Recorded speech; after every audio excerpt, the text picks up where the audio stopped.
Chris, in the wake of the deadly attacks in Orlando, we found the resolve of the sailors on board the USS Harry S. Truman in their fight against ISIS here in the eastern Mediterranean only strengthened. Take a look.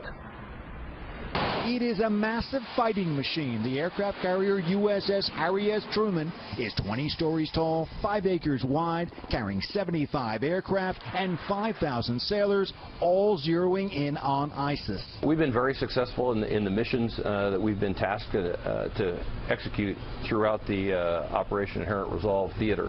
The ship has been out some 7 months, first in the Persian Gulf and now in the eastern Mediterranean, closer in to the ISIS terror group's Syrian headquarters. This is a 1,000-pound weight class right here.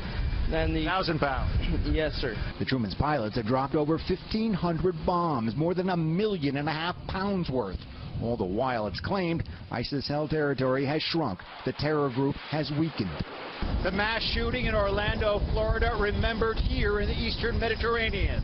The American flag flying at half-mast on board the USS Harry S. Truman aircraft carrier. The pilots here are hitting ISIS targets in Syria and Iraq.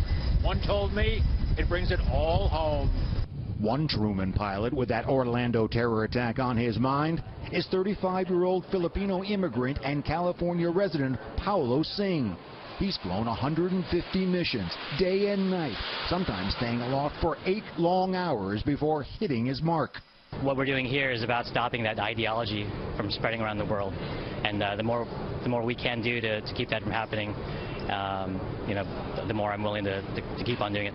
Echoing that feeling, the sailor men and women, mostly young, who keep the planes flying, the ship cruising, and the brass shining. We work hard every day. We stay dedicated. We stay strong. Times get tough sometimes, but you just realize the bigger picture is what we're doing for the people back home. Right, full rudder. Right for rudder, aye, sir. The ship's brass rejects charges the war against ISIS has been too slow and too much from the air. They also point to terror communication and funding lines disrupted. They do admit, in part, they are buying time for fighting forces on the ground to get their act together.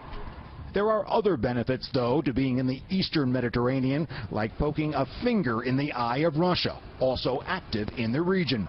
We definitely know that the Russians know that we're here. We operate in country.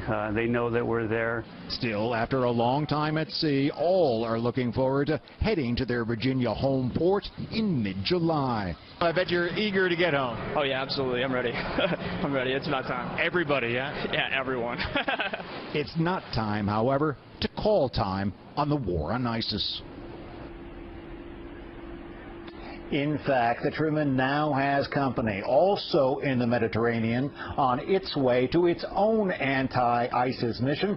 The aircraft carrier, the USS Dwight D. Eisenhower, and over in the Persian Gulf, the U.S. Navy ship, the USS Boxer, is also sending jets against ISIS. Game on.